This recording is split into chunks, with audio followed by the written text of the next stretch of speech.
Damos la bienvenida a Rafael Pepe Abreu, presidente de la Confederación Nacional de Unidad Sindical, para hablar del tema que nos convoca a todos los dominicanos y dominicanas, el nivel salarial, los salarios. Así que bienvenido, vamos a enterarnos de cómo andan esas negociaciones. Bueno, usted sabe que hemos tenido una convocatoria que fue adelantada, porque en realidad la tarifa vence en abril. Pero siempre nosotros tenemos por modalidad pedir que se adelante, porque ya sabemos, como nos conocemos bien, sí, sabemos que siempre el empresariado prolonga un poco la cosa, y como al año de estar vigente una tarifa se puede revisar, aunque la regla es cada 2. Sí, con su permiso. Bueno, nosotros adelantamos, ¿verdad? Perdón, con su permiso, para quizá ayudar a la audiencia que no sabe cómo que funciona la ley y el comité de salario. Porque usted está hablando de que la tarifa vence ahora, pero ¿qué es lo que dispone la ley? Sí, dispone, por ejemplo, que de oficio, ¿verdad? Cada 2 años, obligatoriamente, debe revisarse la tarifa de salario mínimo. Y recordemos que hay lo que denominamos el salario mínimo de los trabajadores no sectorizados, que son la gran empresa, la mediana, la pequeña, la pyme, los guardianes privados que están presentes ahí y los trabajadores agrícolas, porque hay otras tarifas como construcción, turismo, zona franca que se discuten aparte, ¿verdad? Sí. Entonces, aunque la regla es cada 2 años, cuando una tarifa tiene ya 1 año, puede solicitarse la revisión. Lo que pasa es que ya por costumbre se ha hecho un hecho, casi una regla, ¿verdad?, de oro entre nosotros, que se hace cada 2 años. Nosotros pedimos ahora el adelanto de la discusión, y en vez de esperar abril los 2 años, entonces la presentamos ahora. Y el Comité Nacional de Salario entonces fue convocado porque hubo una iniciativa inclusive que fue un poquito, digamos así, inédita. Sí, bien atípica. Y fue que el presidente, una de la semanal, ¿verdad?, del lunes, dijo que él proponía un aumento de un 20% a los trabajadores, sector privado no sectorizado, etcétera. Inmediatamente eso, ¿verdad?, activó más a las partes. Claro. Y entonces se decidió la convocatoria. Por supuesto, nosotros sabíamos lo que venía, ¿verdad? Y aunque nosotros siempre estamos listos para presentar una propuesta de porcentaje, 30%, nosotros, al 20% que presentó el gobierno. Pero los empresarios fueron al escenario a plantear que ellos necesitaban abrir un proceso de consulta con sus asociados, y que luego que abrieran ese proceso de consulta, entonces estarían listos para un porcentaje. En eso ya tenemos alrededor de 3 semanas dándole vueltas, proponiendo y proponiendo. Entonces, en el día de ayer estaba pautado que los empresarios irían con una propuesta. Efectivamente, los empresarios fueron al escenario del comité y presentaron un estudio que se puede decir que desde el punto de vista teórico, de su fundamentación, es maravilloso, porque te habla del tema de la empleabilidad, de la informalidad, de la indexación, de la productividad, de la inflación acumulada. Ahora le faltó algo. ¿Qué le faltó? La canasta básica. Pregúnteme. No, una propuesta de porcentaje. Le faltó. Bueno. A ellos se le olvidó todo, ¿verdad? Eso se le olvidó. Que el objetivo de la reunión era, ¿verdad?, además de todo eso que ellos dijeron, proponer entonces un porcentaje de aumento. Porque si el gobierno propuso uno, los sindicatos otro, entonces estamos a la espera de ustedes para que ustedes propongan un porcentaje. Cuando llegó esa hora y se le dijo, pero le falta algo a la propuesta. Detallito, sí, una cosita. Sí. Un pequeño detalle, ¿verdad? Sí, pero ya sabemos que ustedes que el presidente Abinader, que fue el primero en poner el tema en el tapete, sugirió un 20% de aumento salarial a los salarios mínimos del sector privado, ¿verdad? Sí. Entonces, ustedes han propuesto un 30%. ¿Cuál es la situación? Bueno, Porque si la otra pata de esta mesa, porque el Comité Nacional de Salario está formado, ¿verdad? Por el empresariado, por la parte sindical y una parte gubernamental. los empresarios, ellos, porque yo le digo a la gente, tenemos que tener cuidado y no subestimar esta gente, porque ellos tienen un buen andamiaje técnico, ¿verdad? No hay que pensar que ellos van sin propuestas porque no están preparados técnicamente. Van sin propuestas por otras razones y lo dejaron ver, ¿verdad? En el contenido del documento. Por ejemplo, ellos dicen, hay que resolver el tema de la alta carga laboral que tienen las empresas, porque esa es la garantía de que pueda haber mejor salario. Eso es la cesantía, en pocas palabras. Traducción inmediata, Exacto. cesantía laboral, ¿verdad? Eso no te lo dicen claro, pero esa es la traducción. Segundo lugar, ellos te dicen, ¿verdad? La inflación acumulada en 2 años es de 6%, dicen ellos, la canasta familiar. Y dicen que la productividad ha sido de 2%, ha subido 2%, la productividad del trabajador. ¿Qué te están diciendo? 8%. Lo que pasa es que ellos no te lo dicen en porcentaje, sino que te lo dicen O sea, esa de es manera una disfrazada, estrategia. de manera disfrazada, que es una estrategia, ¿verdad? Buscando condicionar que para la próxima reunión que se fijó para el lunes y que ya debe ser la final, donde debemos llegar al acuerdo, ellos colocar entonces una propuesta quizá muy distante de las 2 propuestas que hay en el escenario. Digo distante, ¿verdad? Porque 8, por ejemplo, es distante de 20. Más de 30, mucho más distante de 30. ¿Entiendes? ¿Y sobre qué bases Entonces, ustedes han propuesto el 30%? Bueno. O sea, ¿cuál es la fundamentación? Sí, nosotros hicimos un estudio y nos basamos, los asesores nuestros se basaron básicamente en el tema de estimar la canasta promedio. Ustedes vieron el economista que ustedes anunciaron aquí. Sí, Francisco Tavares. Ellos hicieron otro estudio, ¿verdad? Sobre la pobreza. De la Universidad Autónoma, de la Escuela de Economía de la UAS, etcétera. Y se coincide en ambos estudios en lo siguiente. La canasta promedio está en este momento en unos 46,000 pesos. La promedio, ¿verdad? 46,000 pesos. Entonces, nosotros decimos, si nosotros nos propusiéramos que el monto, el porcentaje que nosotros solicitásemos sea de esa canasta promedio, el porcentaje sería alarmante, ¿verdad? Para el sector empresarial. Entonces, por eso nos situamos en un porcentaje más moderado que eso, pretendiendo, oye, que Yolanda, llevar el mínimo más alto de ese sector privado no sectorizado, que es el de la gran empresa, de 24,800 pesos que está actualmente, llevarlo a 32,000 pesos. Fíjese, no es llevarlo a la canasta promedio de 46,000, no es eso, no, sino a 32,000. Entonces, el objetivo es un poquito, Yolanda, amortiguar el tema, no es ni siquiera resolverlo.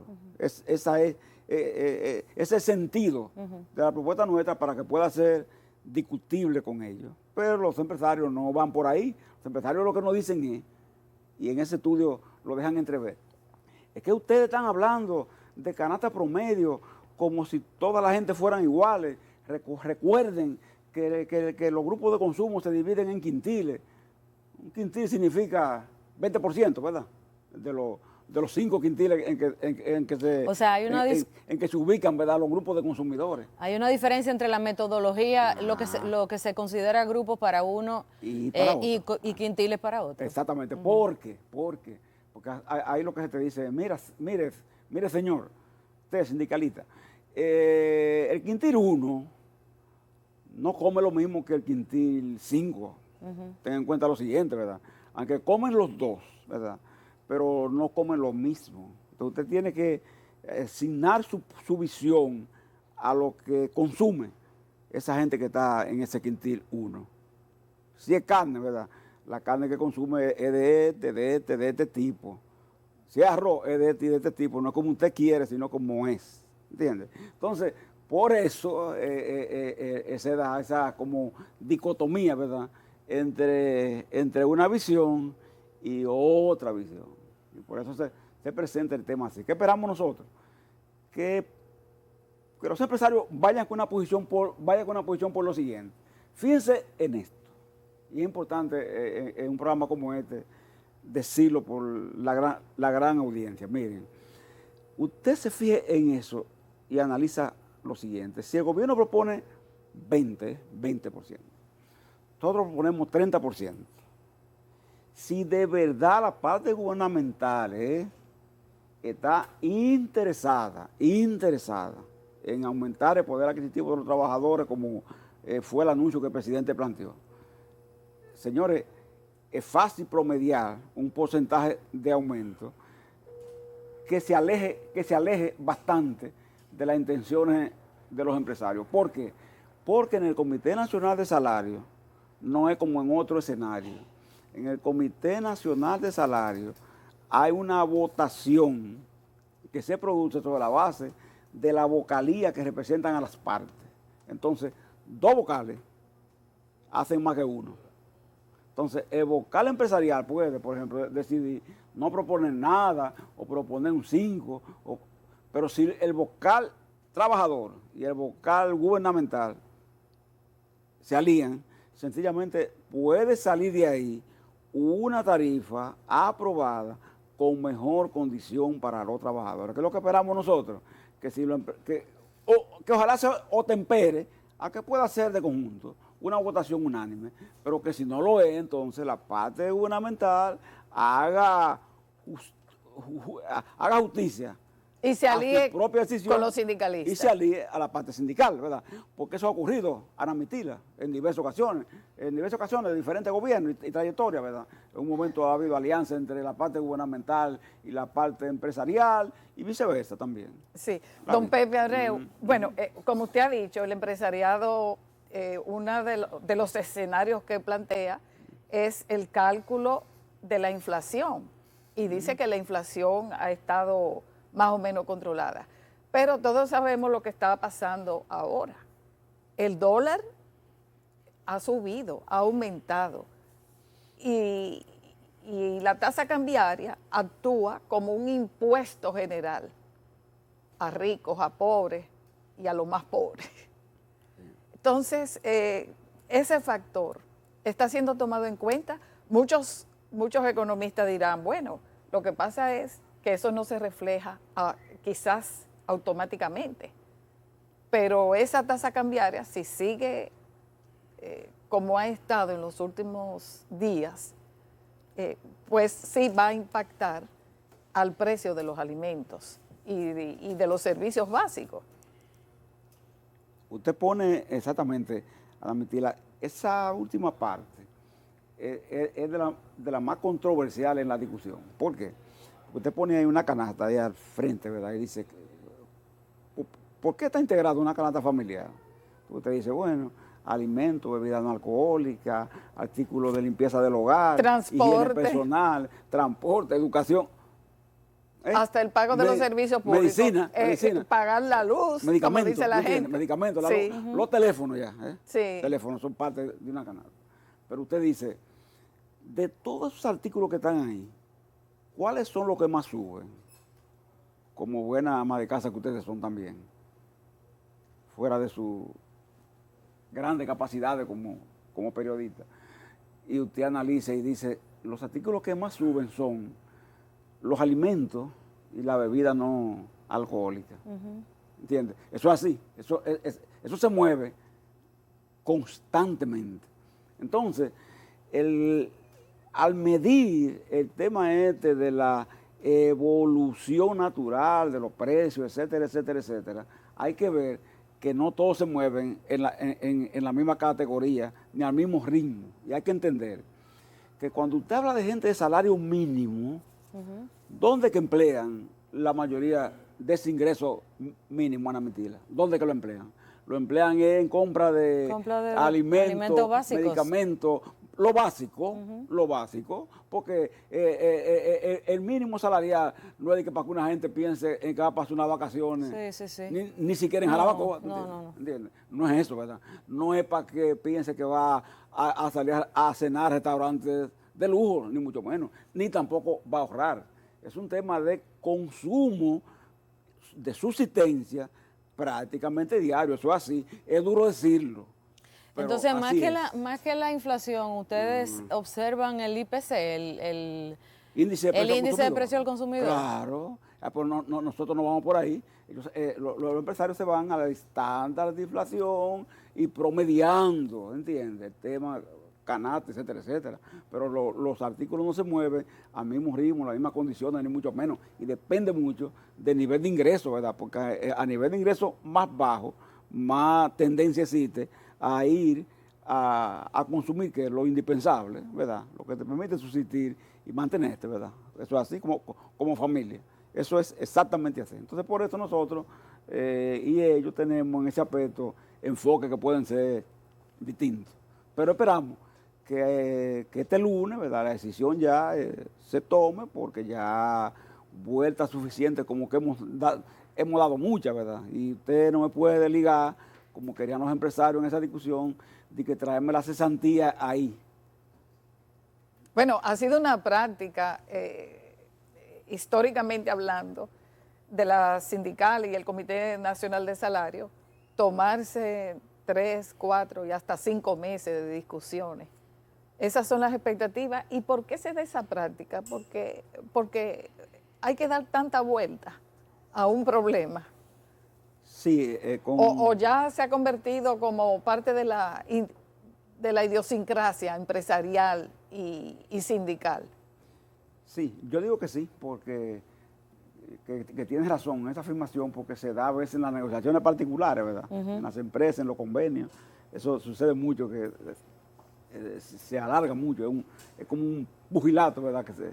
Que se alarga mucho. En los convenios colectivos no se ve, porque no es público, es una negociación muy privada, ¿verdad?, interna. Pero en esto sí se nota, porque es una tarifa a la que todo el mundo está atento, por lo que decía en la introducción.